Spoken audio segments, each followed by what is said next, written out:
This is Wildcat Country. Larson tipped it. Love has it.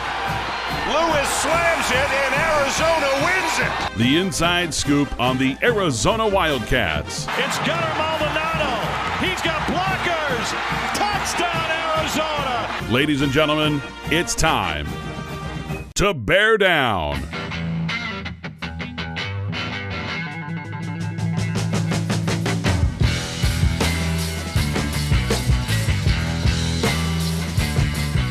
Welcome to another edition of Wildcat Country presented by Harrah's Auction Casino. Eric Cohen and Shane Dale. It is Territorial Cup week.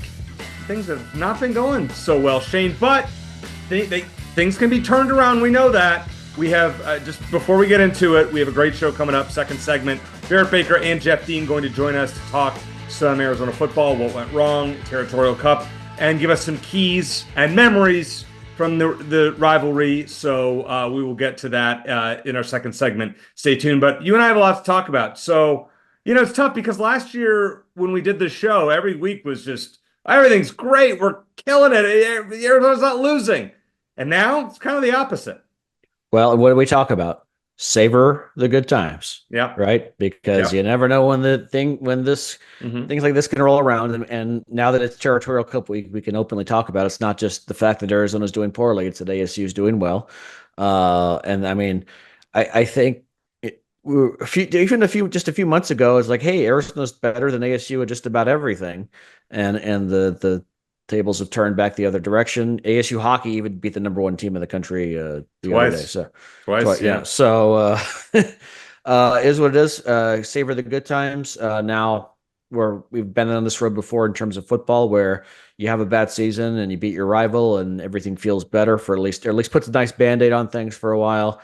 I know we'll make our picks later in the show, so I'll leave it at that for now. But it's our frustrations are a product of our expectations, and I think a lot of fans expected, Arizona's better than ASU at everything. It's going to stay that way for a long time.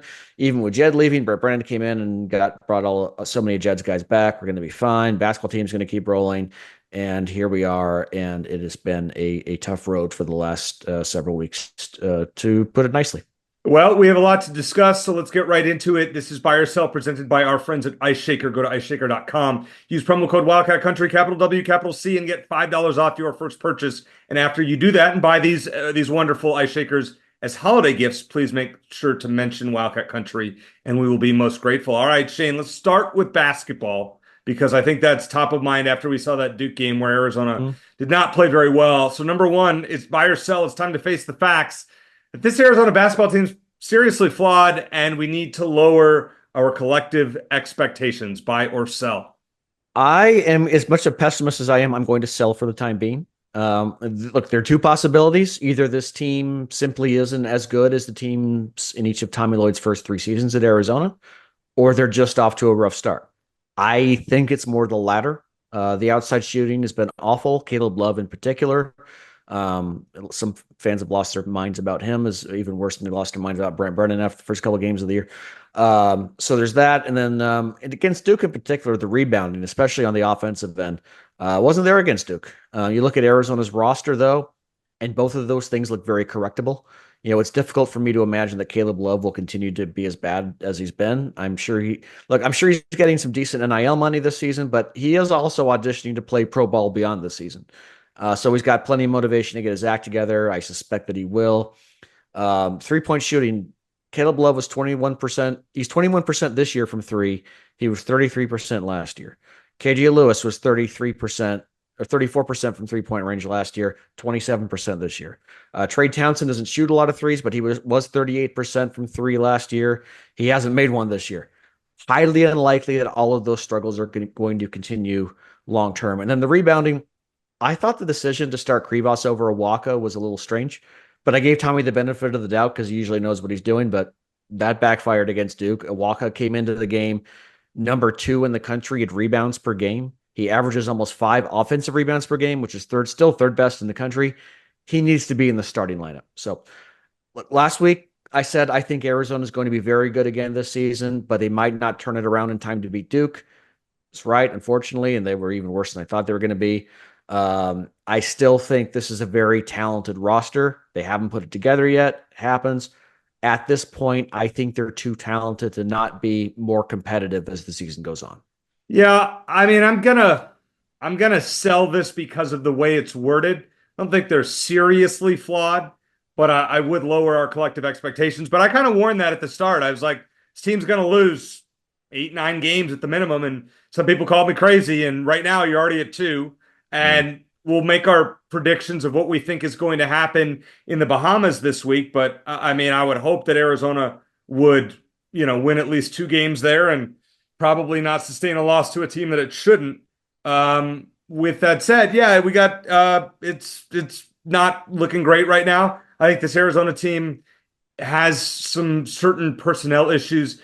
Point guard. I mean, Jaden Bradley can score, but he's not the facilitator that we necessarily need. What is the fix? You have a guy in Del Orso who doesn't really play a lot of defense. The guy can shoot, but the guy defensively is a serious liability. Conrad Martinez, who didn't play the other day, but is a great distributor of the basketball, but literally is like 5'6". So it's kind of a flawed.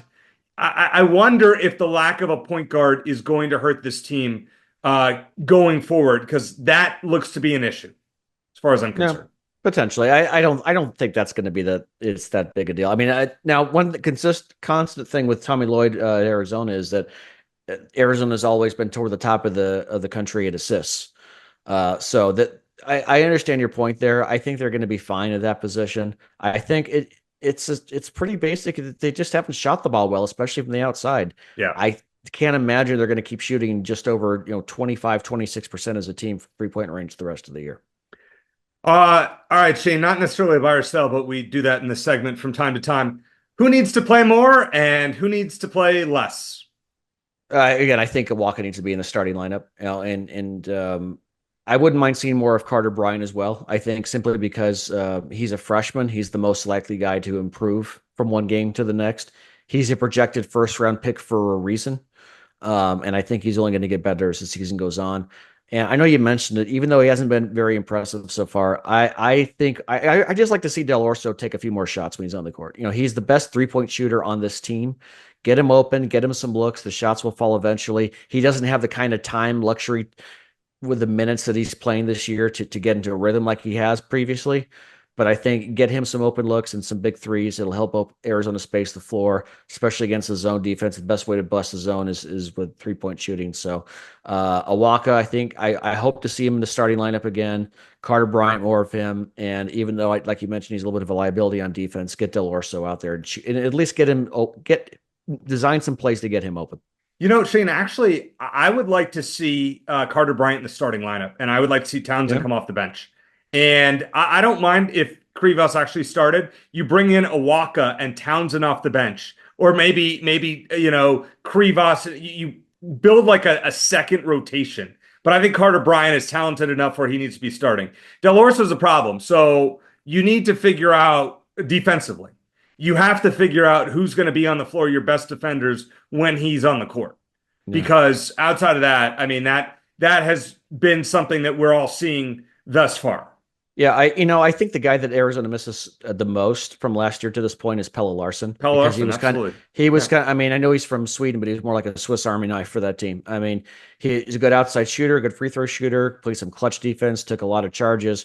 Like, he just did a little bit of everything, especially late in games. He was one of their best players down the stretch, and I think that they're missing his presence on both sides of the ball more than anyone else right now. Hey, are you concerned? It's kind of a bonus question. Are you concerned about the women's team losing at NAU? We'll talk about them more as the season goes along, but it's not a great loss. Yeah, I'll just say that it's disappointing that Arizona hasn't been able to sustain its success that they had a few years ago. Like, I didn't expect them to become a perennial Final Four contender by any means, but they've taken steps back. They get to the NCAA tournament the next couple of years, and then they get knocked out early, and then it seems like they're definitely better than they were when Nia Butts was the coach. But the lack of consistency we're seeing from that team is disappointing. The fan support has been great. I think the fan support has been sustained. and they're bought into Adia Barnes in the program. But I was really hoping that this would be at least I didn't expect them to be quite on the same level or have the same perception nationally as the men's team does, but I was expecting them to be, an NCAA tournament team at the very least every single year and a chance to make a deep run once every few years. And it seems like they've taken a step back from that, and that's disappointing. Yeah, that's a bit concerning. I would agree as well. All right, let's transition to football. We'll talk more about football obviously later in the show when we have Barrett and Jeff on. We'll ask Jeff a little bit about basketball towards the end there, but buy or sell, Shane, it's fair to feel worse about the state of the football team now as compared to late 2021 when this team was 1-11. I will buy that it's fair. And I think it's because I will, because I think it's because the future is is even probably bigger unknown than it was in 2021. We didn't know how Jed Fish would do, but we knew he was going to be the guy for the foreseeable future. We knew he could recruit, had a lot of NFL connections, and he at least had the potential to do good things once he had more talent in place, and he did. Brent Brennan already had a lot of talent in place. They did lose a lot of guys to the draft and to they're out of eligibility. Then I think we would like to consider, like Jacob Cowan was a big loss. Michael Wiley was a big loss. Brett Brennan did have a lot of talent in place though. And to his credit, he brought a lot of those guys back. That was, to his credit, but Arizona's on-field performance isn't anywhere close to its talent level. Even with the injuries, it's just not. They're not competitive often enough. This team should certainly be more competitive than they have been. There's no guarantee that things will start falling into place under this coaching staff. That's the thing. And the question is can we fix these things? The big question I think fans are asking is, okay, even if Brett Brennan and his staff do a great job recruiting and land a top 30, top 40 class, is that going to matter if the coaching's not there? You combine that with the fact that it's certainly relevant this week that ASU is once again by far the best football team in the state. It's a tough pill to swallow. So yes, I will buy that Arizona fans are justified in feeling that way if they do. All right. I'm not going to answer that question because I'm going to just lead into the next one and it'll give my answer. Shane, if there are no significant changes to the football program this offseason, I'm considering giving up my season tickets. Now, I want to explain this before we touch on it. I've had season tickets for 19 years or whatnot, something like that, minus 2020. So 18 football seasons since 2006. And I've gone to just about every home game since then. A lot of late games, a lot of late start times. And right now, things look really bleak. And it's not like, I'm going to just give these tickets away or sell the tickets because nobody's going to the games as is. So they're basically worthless at that point. You can give them away, sure. I mean, I might as well just buy regular tickets and donate them at that point. So I'm kind of taking a wait and see approach to the offseason here as to what is going to happen with the coaching staff. Are they going to be retained or are we going to see a new coaching staff? If they are retained, what is their approach to recruiting? What are they going to do to turn this around? Am I justified for feeling this way? Yeah, I think so. Yeah, I guess. And I think that, like you said, it does tie in directly into the previous question, which is because, okay, even in previous years, and that includes some bad years for Arizona, those 19 years, there was still some hope on the horizon. In 2011, they hired Rich Rodriguez, and you think things could turn around. And Rich Rod, 2012, first year, did 2014 2014 took us to where, almost to where we wanted to go. They were in the top 10. Yeah, and 2016 was an awful year, but there were a lot of extenuating circumstances that year. Yeah, and they finished the year with a win over ASU, and famously didn't throw a pass in the second half of that game, and so the season ended on a high note. 2020, I mean, you weren't able to go. That was the one game we couldn't go to. Thank God. I mean, the one ASU Arizona game I've missed since 2000. Thank God for that. But you probably had some optimism the following year because someone was gone and Jed Fish come in. Yep. So I think the lack of hope is the big thing here. There's a lack of hope that things are going to be able to be turned around. And, the question is, okay, again, even if Brent Brennan brings together a great staff or a great class and is successful in the transfer portal, the doubts about, okay, can he coach this team? Can his staff coach this team are going to be there? Fair or not, the questions are going to be there. And I think that's one of the reasons why fans are as lethargic as they are at this point because they don't feel like there's much reason to get up their hopes again. Yeah, I thought about this one, and I wasn't sure I was going to bring it up on this week's episode, but I didn't want to be reactionary after, let's say they go and get crushed by ASU. I didn't want to come out and say, they got crushed by ASU, so I'm giving up my ticket. Yeah. I don't know. And this is just and I understand those people who want to criticize me for saying you're not a loyal fan. I'm more loyal than most. I've been to probably more home games than 98% of our audience, if not more. I mean, it's just the way it is. I enjoy these games. But right now, as I see ASU have this hope that a year ago they didn't, they at least they had a new coach and like we're rebuilding, and we had this great hope. All right, we got the best player in Arizona football history, or offensive football history, you can argue. Tetero McMillan's the best player that we've seen. Right there, Gronkowski, trunk candidate. I'm just over the last 25 years, but you can go further, beyond that. At this point, like I'm struggling because this roster is losing 3 potential first-round picks, and the recruiting class. You've had 2 significant commits that have gone, one to A&M, one to Florida. You had a commitment for 2026 who should have been in Arizona lock go to Washington. It's a big problem, and I'm sorry. And I like Brent Brennan. I don't.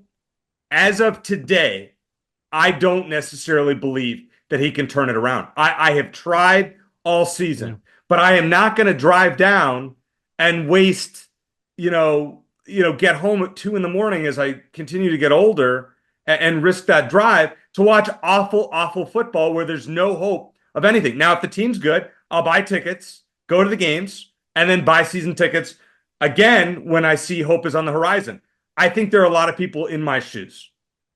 No, I agree with you. I agree. And I think, again, that is the difference between this year and some other bad years. I think some fans are just fed up with, having the rug pulled out from under them, time after time. And again, I think that the comparison with ASU is relevant to a lot of fans, just knowing that this is last year, Arizona football was the best program. It was for the last couple of years. And now we're back. We're back to 2020, 2021, that gap already between the 2 schools. And I think that is as demoralizing as anything. So I get your perspective. I think I've always enjoyed, Eric, that you go rain or shine, win or lose. I really appreciate that because I don't have the level of dedication. I just don't. Sure. I can use. Well, you have a young son. Yeah, it's I do. Story. But even with that, I don't know how many games, even if I didn't have him, I don't know how many games I'd go to this year because it's a long drive and you want to see a losing football. Look, and Jed Fish told us the first time he came on with us, it's like the kind of the chicken or the egg. It's like people say, okay, if you win, we'll show up. And he said, well, how about if you show up, we'll win. And I get that, there's something to be said for a home field advantage, but you also don't want to make the trip if you're more likely to not to see a losing football team. Yeah, I agree. So once again, Wildcat Country is brought to you by Harrah's Auction Casino. Bear down, Wildcat fans. Get ready for your chance to win a brand new ride in 2024 because Harrah's Auction Casino celebrating its 30th anniversary with a Win Your Wheels giveaway. Just play your favorite slots at Harrah's Auction using your Caesars Rewards card. The more you play, the more entries you'll receive. Then join us on the last Saturday of each month, which is this weekend after the Arizona ASU game, to win up to $1,000 in free slot play or even a brand new ride. Win Your Wheels only, Harrah's Auction Casino.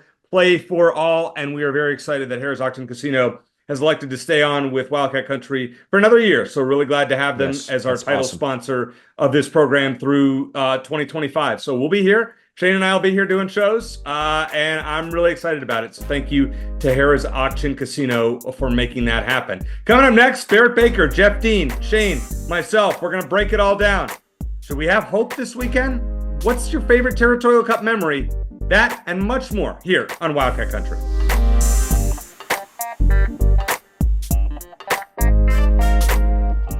When you're on the golf course and it's 100 degrees outside, you know what's great? The ice shaker, which keeps your water cold. You heard the man. Get your custom Arizona Wildcats ice shaker now at iceshaker.com. All right, Shane, it's time for our Territorial Cup roundtable. And who better to bring on than the voice of Arizona Stadium and McHale Center, Jeff Dean, and our favorite football analyst, the one, the only, Barrett Baker. Gentlemen, glad to have you here. Listen, it has not been the best of seasons. I think we all know that, but You never know what could happen in this game. Barrett, I'm going to start with you on this question. Who or what is most to blame for Arizona's, let's call it, uninspiring play this season? Oh, I mean, guys, that's a deep dive for sure, and I just think that it's not a cliche, but I think if you look at the injuries and the positions that they affected, namely up front on the offensive line, and then in your secondary, the continuity or lack thereof on the offensive line. If you look at 11 games or 12 games and how often we had the guys in the right spots. You know, how often was Jonah at right tackle? How often was Wendell at left guard? How often was Josh at center? And then who were those other two pieces? And then you go to the secondary, and really Takario Davis is the only guy out of 5, so to speak, that has been consistent through 11 or 12 games. Dalton has been healthy, but he's not even playing in the correct position. And then when you lose, again, up front, we lost 8 guys from last year's team, and who replaced them? And so when you have Stanley and Darton, and we were supposed to have Chuba, he missed the season. I mean, just where do you have that meat up front on both sides, followed up by the backside support? And then, you know, I mean, it's not an excuse, but again, it was a tough schedule, and everybody had to play that schedule. But I think the team that we saw for the first 4 or 5 games of the season, probably if that team stays healthy, then I think there's 2 more wins on the schedule for us. But that's not the team that we ended up with. And when you have Owen Goss and Jack Luttrell, and I could go on and on through the roster about who's having to step up and contribute, it turned into a death spiral, so to speak, with patching together things. And then again, there is a culture change from coach to coach. So we see Coach Fish leave here on Mount Everest, and as Washington, what they got right now, you know, on their end, it'd be tough to say. Is Alabama real happy with what they got on their end? And I think that shows you that there's a challenge sometimes with reestablishing or establishing a new identity. So that was a long answer, but it was, again, new familiarity, and then just some injuries where we just didn't ever get continuity at some of the positions that are really, really important. Jeff, you see the game from a different perspective. You're calling it obviously at Arizona Stadium, but when you see it, what do you notice? Like, do you say, hey, the injuries are a factor? Do you say, I don't like what the coaching, the scheme? Like, what's your observation as you're watching this team from a 30,000-foot view, almost literally? Yeah, almost. Just like my background, about the same view that I have. To echo what Barrett said, the team is just vastly underpowered essentially whenever they take the field due to these injuries and due to the exits that we had in the offseason. Not only losing the guys to the draft, losing the guys to the transfer portal, and I understand all those things are going to happen. A lot of key players just didn't get replaced, unfortunately, the guys that weren't on par with the players that we lost. So that's one of the main things that you see. Things that I don't see are, I'm not seeing guys that are out of position all the time. I don't see things that, like, the scheme is bad. I don't see situations where there are guys just kind of meandering around without any kind of direction or any kind of real instruction. Guys are in the right place. They're not fast enough. They're not strong enough to get the job done is essentially kind of what happens. 2 major breakdowns that I've seen, and not to just completely echo what Barrett has said. Tackling has been very, very poor this year.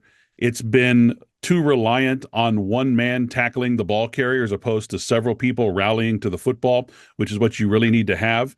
So I feel like the team aspect of defense has been just a little bit off this year. There's been a little bit too much solo play on defense. And as we all know, you have to have all 11 men working in concert with one another on the defensive side of the ball to have a good, solid defense. And offensively, I just feel like Noah has taken a step back at the quarterback position. He seems to have his mechanics seem to be off maybe just a little bit. He's throwing off his back foot a lot. He tends to be a little bit gun shy, delivering the football early on in the route tree. And wide receivers are now very unproven, very young, unproven wide receivers are now having to kind of riff on their own And that's not a great recipe. Young players in the new system need to be able to go to the point where they're coached to go and have the ball delivered to them. If the ball is late getting there, they're left to their own devices, and that just hasn't worked out well for the offense this year. And I think that's fair. Now, Shane, you and I talk about this every week, so I'm putting you on the spot. These guys, I appreciate, everything they said's right. But at what point, and we like Brent Brennan, he's a great guy, the coaching that Arizona is receiving, how much do we pin on that? Yeah, it's I don't mean to pass the buck on this one either, but you certainly have to put some on there just because people have pointed out, ad nauseum, and you got three guys that are potential first round draft picks. You got to be playing better, but Barrett's right. He was right when in midseason and even before that, as far as you think about all the talent, and this is before Jed Fish left. All the talent that went pro or just didn't have any more eligibility, especially on the offensive side of the ball, was not insignificant. And very few people have stepped up to replace it. And then on the other side, I feel like, Jed Fish was on our show a couple of years ago and made the most obvious statement in the world. You don't have good players, you're not going to win. And I think that's especially true up front. Arizona, the battle, you win in the trenches, you win the turnover battle, you're going to win 99.9% of the time. And Arizona was locked and loaded up front on both sides of the ball last year, and they're not this year. So if you don't have the guys to block, the scheme, how much does the scheme matter? They tried to get the ball out more quickly on offense against TCU with very limited success. Fortunately, Chris Hunter's starting to step up as a nice alternative to Tedero McMillan, but yeah, there hasn't been a lot of, I think the development or lack thereof, there could be some criticism there. And I think possibly when you talk about injuries, it's really difficult to know how much of it is related to strength and conditioning. But I think Arizona had a very good strength and conditioning coach in Tyler Owens who left, and he has not been sufficiently replaced. So it's probably a little bit of both in that area. So I think when you look at that and when you think about just the lack of development, like Jeff said, Noah Fafita, I don't know how much that rests on his shoulders or the coaches, but I think it's a long way of saying a little bit of both. And I think that you would expect this team to at least be more competitive in losses. Again, you look at the BYU game and the Colorado game and the UCF game where they're just, losing is one thing, but just falling flat on your face is another. And I don't think you can put that all on the guys on the field. All right. So Barrett, I mean, Shane and I talked about this in the first segment. I hate to admit this, I've had season tickets for a long time, but it's getting to the point where this program looks like it's turned upside down. And I'd rather not drive down and have tickets that obviously you can't sell because nobody's filling up the stadium. I can just buy tickets whenever I want. So I'm not saying I'm doing it, but I'm thinking about giving up my season tickets.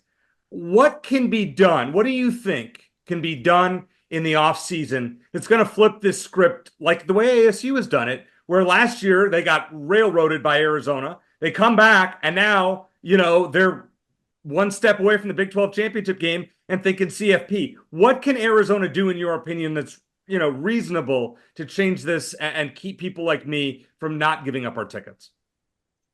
Well, I mean, that's a fair question for sure. And you have to recognize when someone's doing something right. And so it's a tip of the cap to the coach up north. He's very passionate. And I think we just have to appreciate that he's all in on that and he's doing great for their program. I would like both programs to be successful and beat them in the last game of the year every year and make them, come out on the short end of the stick of that. We need a roster overhaul and we need a talent infusion. And so this is truly where you either believe that the coaching staff will do it or you lose faith. And I think for me personally, I've made the decision that come hell or high water, I will be an Arizona Wildcat fan through and through, that the kids need to be supported. And so, however, I see plenty of hatred and I won't know, unhappiness, let's say online with Coach Brennan. Fine. But the kids that are there and committed to Arizona Wildcat football for 4 or 5 years, hopefully, they need fan support. And so when you have our home field environment compared to another home field environment, and they're apples to oranges, where's that kid going to go? Right. And so you have to have some buy-in as a fan. You have to understand the importance of packing the stadium And when a recruit that is 18 years old comes to Arizona Stadium, is he going to say, this is not good, they don't believe in football here, or let's get this thing going? So I think that's what you have to do. Coach Brennan was not here for the first portal last year. And then they go through the spring. Where does he have the opportunity to build this roster last year compared to this year? This year, they're very familiar with the roster. And I expect there to be, again, for all aspects, we're going to be very aggressive in FCS. We're going to be aggressive in high schools. We're going to be aggressive in junior colleges. We're going to be aggressive in the transfer portal, all of those things to overhaul the roster. And then for the kids that maybe need to go elsewhere for whatever reason, then that's going to happen as well. So I don't mean to give the coach a pass, but when you look at the timeline as to how they had the opportunity to build the roster for this year, and you guys already talked about it, and it's fair game. We've got 3 superstars on the roster that are first-round draft picks. You have a returning quarterback that played phenomenally last year. Outside of that, you've got 5 guys that are solid starters. And then what do you have when it comes to depth in the program? And when we talk about why we've had these collapses in the second half of so many of these games, because last year when you're playing 44 kids, right, and you're getting productivity out of 44 with a solid first and second string, do we have that ability to do that this year at all? No, because we're playing second and third string kids already. So I think that there's just going to be a roster infusion. It's going to look very, very different next year. And again, it's just a decision for me that no matter what, I will be in Section 12 with my family, sharing every week, because the kids need that. The kids deserve that. And that's what it boils down to for me. And listen, I've missed one home game over the last you're non-COVID hardcore home game. Yeah, it just, for me, Jeff, you live up in the Phoenix area, so like you understand, and before you were calling games, you were going to all the games. What, as a fan, put yourself from a fan's perspective, what do you need to see this offseason to make you continue that dedication? Well, I mean, it's difficult for me to speak as a fan because I'm now employed by the team essentially. Sure. So it's difficult for me to put it that way, and it's difficult for me to continue to ask people to say, hey, keep giving your money to the program, and because let's be honest, I mean, there's been a lot of things that have turned people off over the last decade, 2 decades, and I always just tell people this, You've been a fan. You've worn the Cardinal and Navy for 25 years. You saw the ups and downs with the Tomey era. You saw the ups and downs with the Stoops era. We forget about the coach that was hired that we won't mention his name in between there. We saw the ups and downs in the Rich Rodriguez era. We said, hire anybody. Anybody would be better than Rich Rod. Well, we did hire somebody and he ended up not being better than Rich Rod. And now we're in the situation where we hired Jed Fish. And everybody says, oh, the guy's jumped from job to job. He's had 11 different jobs in 16 years. What good is he going to do? And people wanted to poo-poo all over the hiring of Jed Fish. And then 3 years later, we're in the Alamo Bowl stomping the guts out of Oklahoma. And now we're forced to start over. The one thing that has not changed is the Cardinal and Navy, and the fact that we want to go and root for our team, for our school, for our fellow alum, for the players, for the young men that we have supported, whether it be in their first year on the team or their 5th year on the team. And I think consistency is what we need more of in this program more than anything.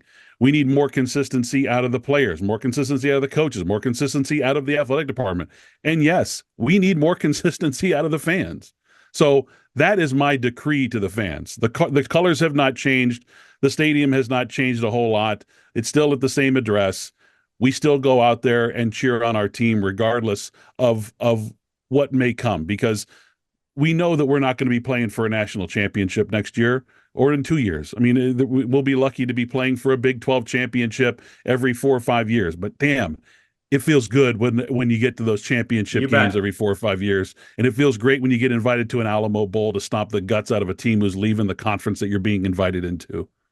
That's a great answer, Jeff. I love that. Both of you, great answers for that. All right, let's kind of switch it up here. Shane, listen, I could not do a Territorial Cup show and not promote the fact that you wrote 2 books about this rivalry, and you can find them at Amazon.com. Shane's first book, Territorial, The History of the Duel in the Desert. You can find that. It's very affordable. It's a great holiday gift. Check that out. And then he wrote Rich Rod versus Graham as his second book. We're waiting for the Jed versus Herm book, but I think that might be a while. So we'll skip that. All right, Shane, your favorite memory, your personal memory. We've kind of talked about it, different memories over the years, but since we're doing this show, your favorite Territorial Cup memory that you want to share that you've experienced. Yeah, I'll just mention first of all that the first book I wrote is still in print. The second one is not, but I appreciate you mentioning both of them.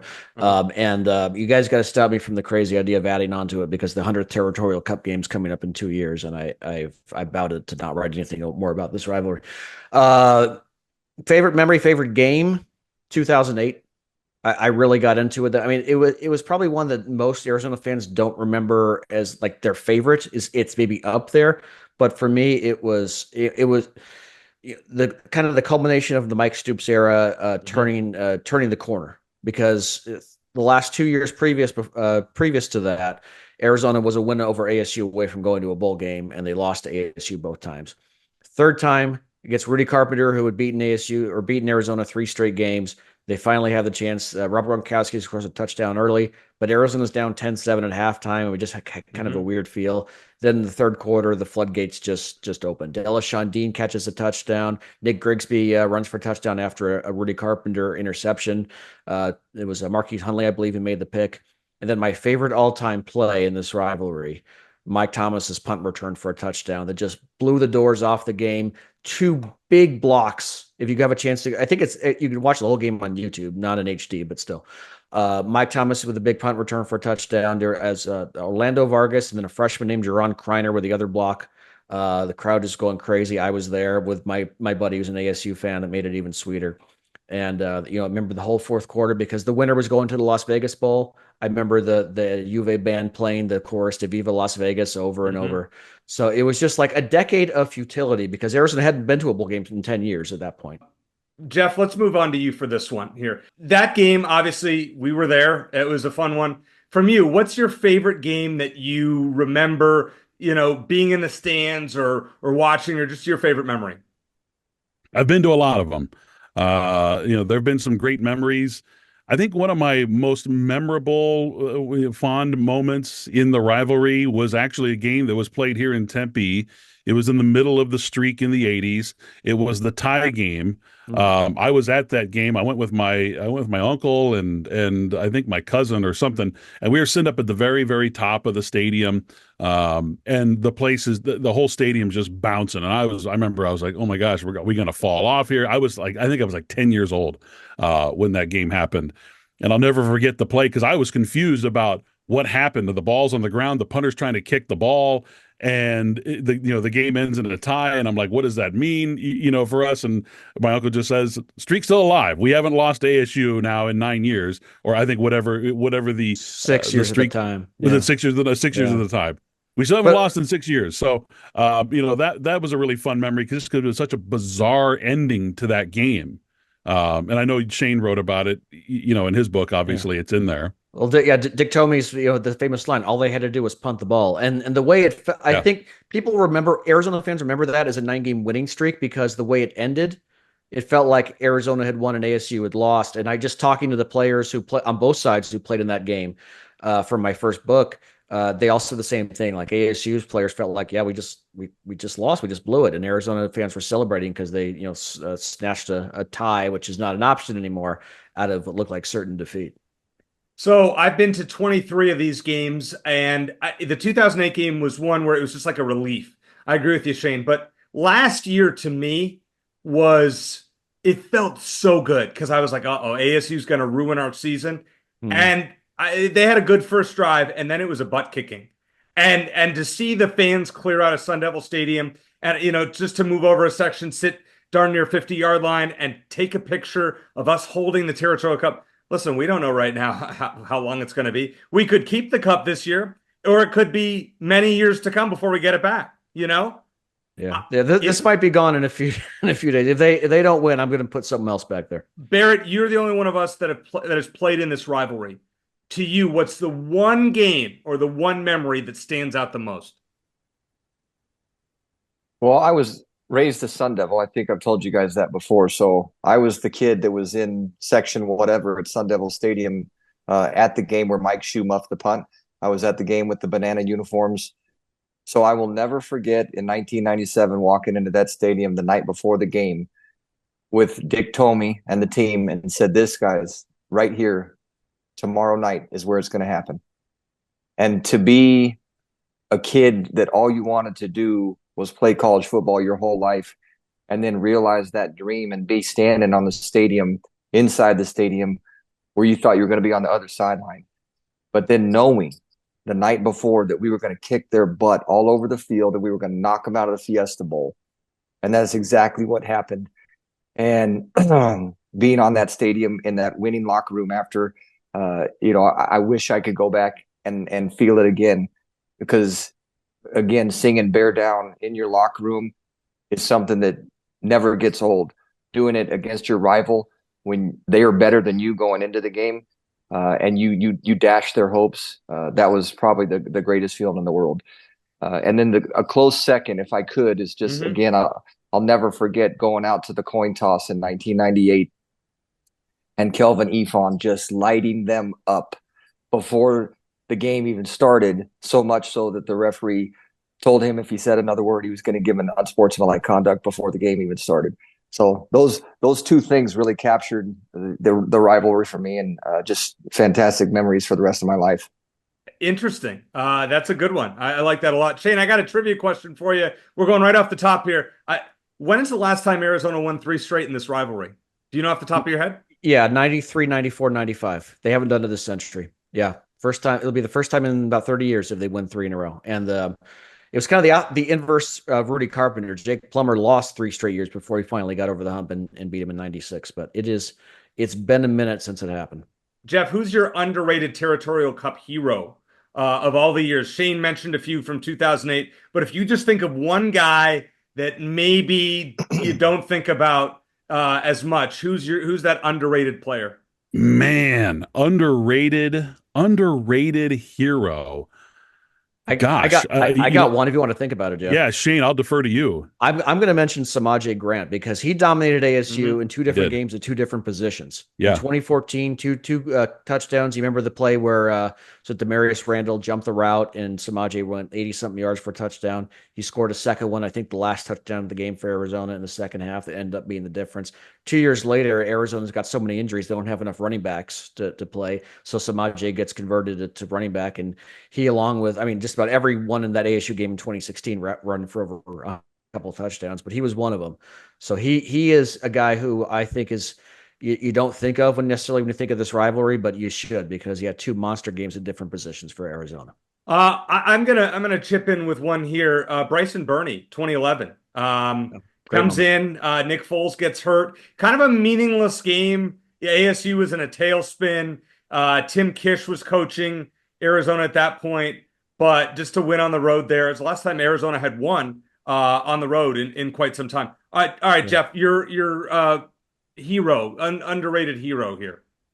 Yeah, I'm going to go with Jaron Kreiner. Obviously the big block that springs Money Mike for the punt return, and then scores a big touchdown the next year in Tempe. So I'm going to go with Jaron Kreiner.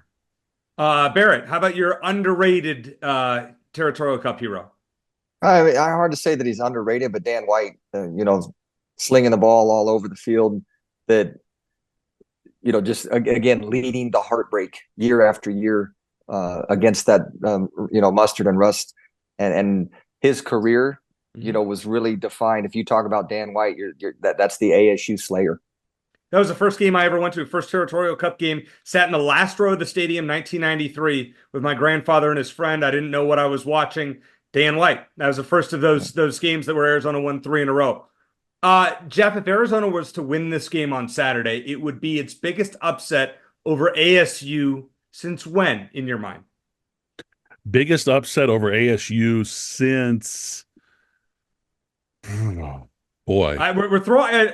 I'll give you mine just to make it easier. 2004, Mike Stoops' first year, Richard Kovalchuk. Arizona was not expected to win that football game, and they did. How shocked would you be if Arizona wins this game on Saturday? Yeah, I couldn't remember if that was 04 or 06. I know it was at our house. I just that was 04. Which year it was. That was Mike Stoops' first year. They had won 2 games. Yeah. Okay. Yeah, I mean that's definitely that's definitely right up there with probably the biggest upsets in this rivalry's history, at least ones that went our way. Yeah. Um, I mean, look, ASU's playing really good football right now, and there's no reason why we can't upset them on Saturday night on our own turf and man up and play like we know that we can play and find a way to win. I mean, the game of football is a strange game. That if the ball were round, it would be a lot easier to play. But the ball's not round, and that thing bounces all over the place, and crazy things happen in the game, and anything is possible, especially when you get to these rivalry games. And I will also say this, and I'm pulling this from Justin Spears, Tucson, great Tucson writer and morning show host at ESPN Tucson. There, Arizona has never lost a Territorial Cup game in a year that ends in the number 4. Wow. 1924, they did not play. 1944, they didn't play due to World War II. But they won 1914, 1934, 54, 64, 74, 84, 94, 04, 14. And now. How crazy is that stat, too, when you think about the dominance of the Frank Cush era? 74 was the one year that Arizona won. It was under Jim Young. And I think ASU had won 9 in a row going into that game. And then 2004 was the big upset we just talked about. 14 was one of the great games, Shane. And I forgot to mention is one of the great. I mean, because the only game that I've been to of the 23 where both teams were extremely relevant. They were both right around the top 10. And then Arizona ended up going to the conference championship game, the winner. So that was a big one I remember. So that was a good one to talk about as well. So Barrett, how about you? How surprised would you be if Arizona wins on Saturday? Honestly. I mean, again, this game is different, and I just don't feel like we've put it together for 4 quarters for a long time. And it's hard to all of a sudden then think, well, this is going to be the game that we put it together for 4 quarters. But, again, the heartbreaking lapse on defense right before the half this last game, what if we have something like that? We've talked about special teams and the relevance of special teams over the course of the history of the Territorial Cup, and how often we've been the team Orlando Vargas gets the field goal or the punt block, on and on and on. So in this type of game, when you're playing a team that's better, then you got to win the special teams battle. You got to get some momentum plays out of that, and you got to win the turnover battle. And if Jack Luttrell can intercept the ball instead of dropping the ball and make that play, what does that do? So that's what it's going to take. It's going to take 11 guys flying around on defense and having their best game of the year. And obviously, containing Scadaboo. Do we stop him? No. You contain Scadaboo, and then you get some fluky plays on the defensive side of the ball. And then offensively, I don't think we're going to be able to run the ball very effectively, but this is T-Mac's going out party, and I think he's going to have a party. All right, and Jeff. let's not also forget that it appears that coaching staff up there in Tempe is a little bit prone to making some weird and odd decisions that puts their team in bad situations. Give us, Jeff, you can't give a pick on the game for Saturday. Give kind of a key that you're going to look for from the press box. I mean, there are more football games are lost than they are won. And I know that's horrible coach speak and things like that, but I think that's what I'm going to be looking for. Where are the occasions for ASU to lose this game? Playing tight, doing silly things like maybe it's maybe they get a breakaway into the end zone and they're untouched for 20 yards and the guy drops the ball at the 1 yard line. I mean, stuff happens. Like this is still happening in football, in pro football this day and age. Yep. It's going to be a situation where I'm looking for things where ASU potentially loses the game and gives us the opportunity to take it from them. All right, Barrett, we always put you on the spot when you come on this show. It's time for a score prediction. What do you got for us? We're not going to be able to explode for 40 points at this point. We are what we are.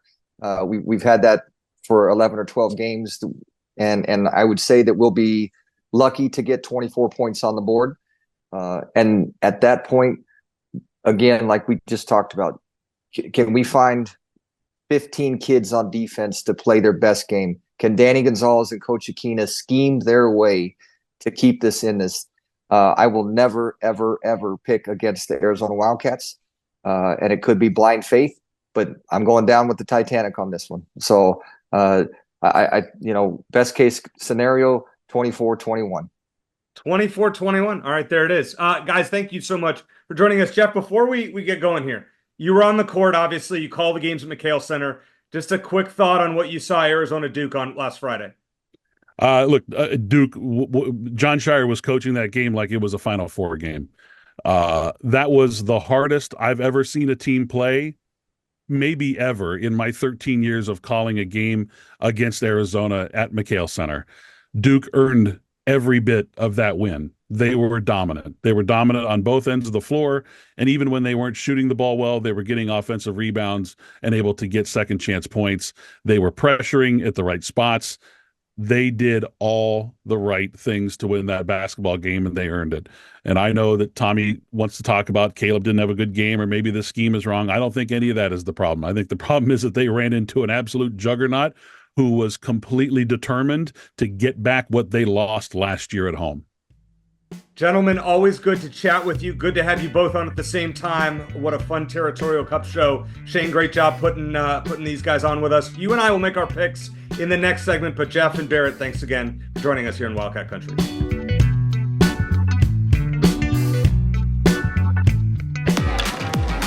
Discover more Play for All at Harrah's Auction Casino. Hi folks, here are your drinks. Where having fun means racking up reward credits with the Caesars Rewards loyalty program that can be redeemed for food, free play, hotel stays, and more. Not only here in the city of Maricopa, but also at more than 50 Caesars properties coast to coast. From Harrah's Las Vegas to Caesars Palace in Atlantic City. What are you waiting for? Play for All at Harrah's Auction Casino, the official sponsor of Play. All right, Shane, I didn't have a chance to ask you this one, but if Arizona were to win this week, this would be the biggest upset win over ASU since ... I agree with you. 2004. And the reason I'm not going to go with 2011 or 2016 is because, yes, Arizona wasn't good in either of those seasons, but ASU was also struggling down the stretch. 2011, Dennis Erickson was on his way out. 2016, ASU had already lost 5 games in a row. In 2004, ASU was 8-2, ranked 18th in the country, and its only 2 losses were to number 1 USC and number 7 Cal.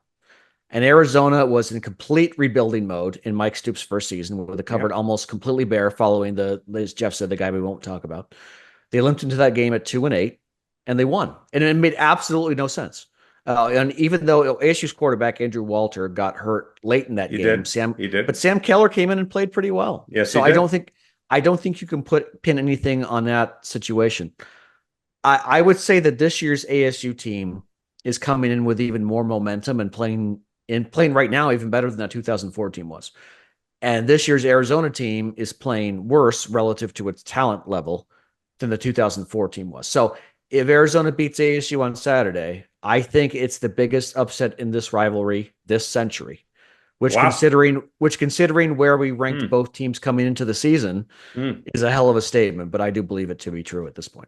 Wow. I would be shocked if that happened, but we'll make our picks later in the show. All right, it's time for college football picks. Week 14, I swept the board in football last week, went 6-0, but you hit the Duke beating Arizona. I did not have the faith. We both thought it would be a lot higher scoring game than it was, but I have a 7-point lead on you in football and basketball. You're already 2-0 to my 0-2, so we'll get back to that.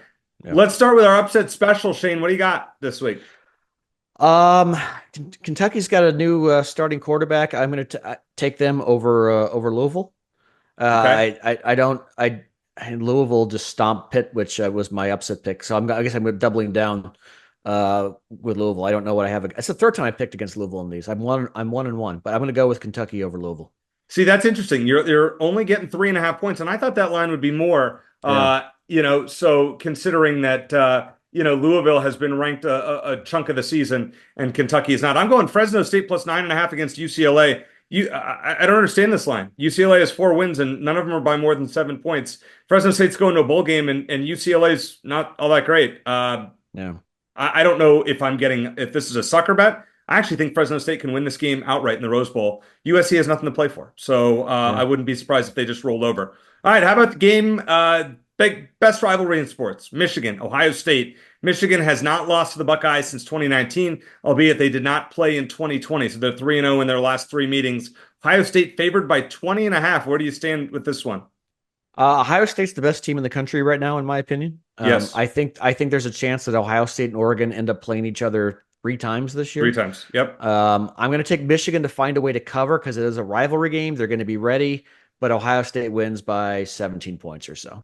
And I haven't dug into a lot of these. Normally I do that on Tuesdays, but we're recording this on Monday. So, in advance of my CBS Sports Network show, I think Ohio State puts it on them. And they run up the score. I could see something like a 38-10 game. So I'm going to roll with Ohio State minus 20.5. I think, it's a tough one. I just have a hard time seeing Michigan staying in this game. I know they played well last week against Northwestern, but Ohio State has something to prove this week. This, I think, is a bigger game for them. They could lose the Michigan game, and you could very well see Ohio State they could lose the Oregon game next week and be the 5 seed and host ASU potentially in the first round. Be a rematch of the 96 Rose Bowl. Yep, that's correct. All right, how about a battle of ranked teams here? South Carolina been on fire and still has an outside chance of making the college football playoff. So does Clemson, who is giving 2.5 points at home against their in-state rivals. This is a really intriguing game. What do you think, Shane? Yeah, I don't think any 3-loss team should make the CFP, but South Carolina probably has as good a case as any at the moment. I think they keep rolling and pull out what can't really be considered that big of an upset by winning this game outright and assuring that we're going to have an SMU-Miami ACC championship game. I'm going to go with South Carolina. How weird is that? Clemson, I just don't know if I trust them. I wonder if this is Dabo Swinney's last home game. I wonder if he's going to pull a Tony Bennett and just say, I've won a national title. I've done everything I can do. I just don't want to coach in this sport with this NIL stuff anymore. So I wouldn't shock me. With that said, I think South Carolina pulls the upset, and they still have a hope at making the college football playoff. How about Notre Dame giving away 7.5 points at USC? This is a really interesting line. I think Notre Dame rolls here, Shane. I was not impressed with what I saw with USC against UCLA last week. I think Notre Dame wins this game by at least 2 touchdowns. I agree. I thought Army would keep it close against Notre Dame. I was very wrong. Irish are playing as well as just about anyone in the country right now. I would have to say USC, like I said, struggled, had to rally to get past UCLA. So give me Notre Dame to cover. Was there a more shocking result than Auburn beating Texas A&M? Well, yeah, there probably was last week, but Auburn beat Auburn beat A&M. I meant to say Alabama and Oklahoma. That was a shocking result where Oklahoma, who hadn't done much this year, won by 3 touchdowns at home and held Alabama to 3 points. Now the Crimson Tide are giving away 11.5 points to their Iron Bowl rivals. Which way do you stand? I think worst thing that could have happened to Auburn is Alabama getting embarrassed the week before playing them. Alabama's at home. They're going to come out swinging. Auburn's probably going to be a bit overconfident after that 4 OT win over Texas A&M. I think Bama rolls by at least a couple touchdowns.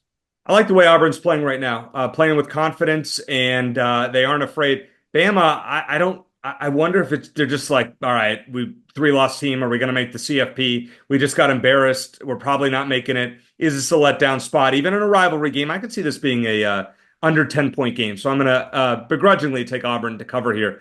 How about Texas against A&M? This is a great rivalry.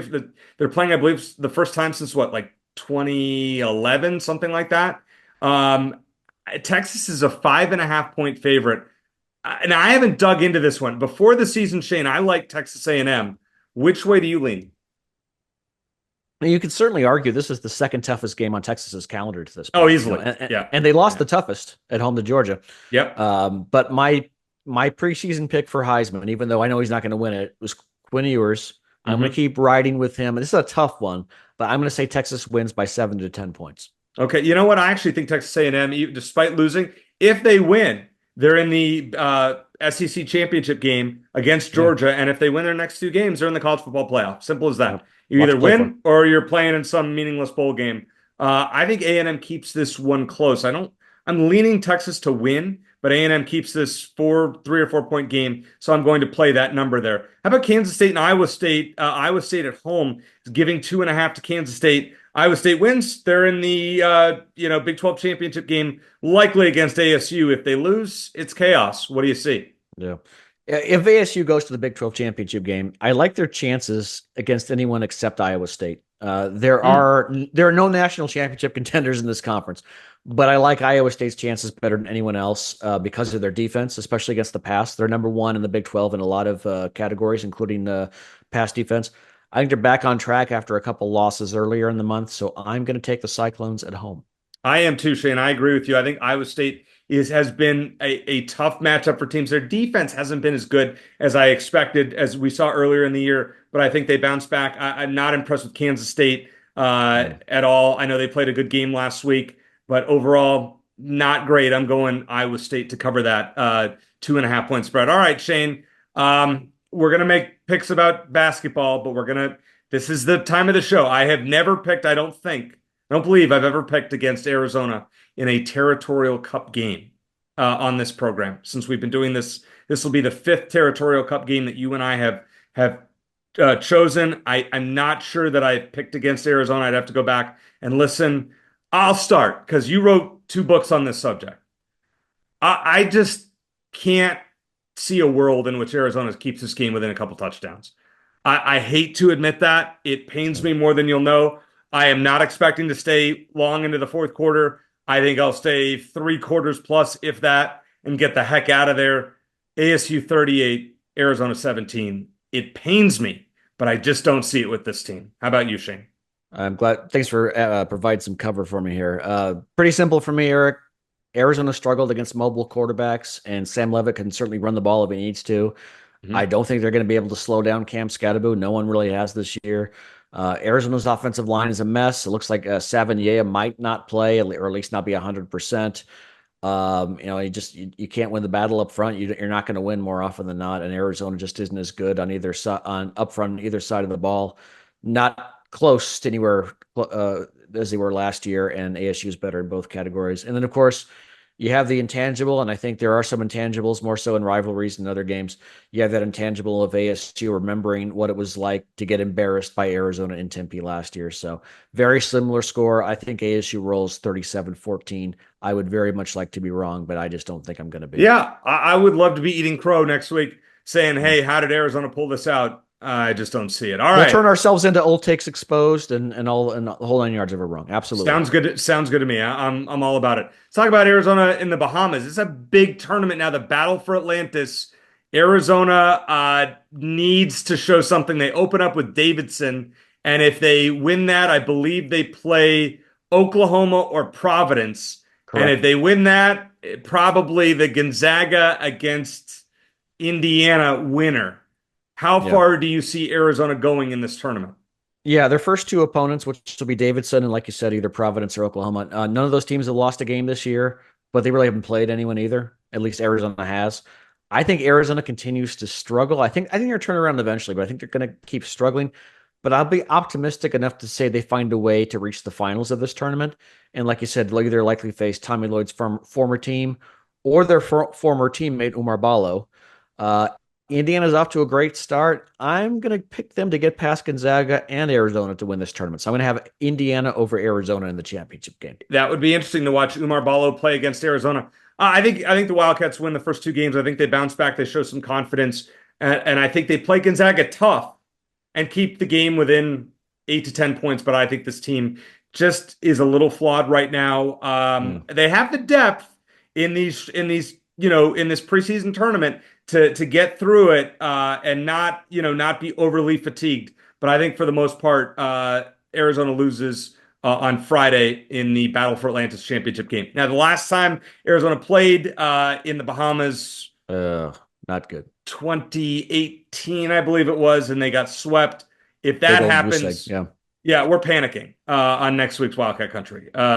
It goes into full panic mode. I mean, this is beyond any levels that we've seen with football. But, listen, it's been tough. We had it, as you said earlier, and we've said repeatedly, you have to savor the good times. And we've seen some. Last year was one of those years that was just amazing. And this year, unfortunately, is not it. I don't think there was any scenario in which I saw Arizona missing a bowl game this year.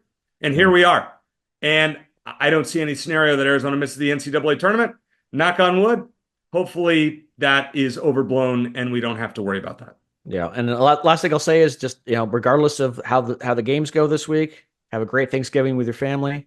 Thanks for listening. Hope you enjoy your have a great Turkey Day, and find a time just to either get away from sports or enjoy some football among teams that you don't care about one way or the other.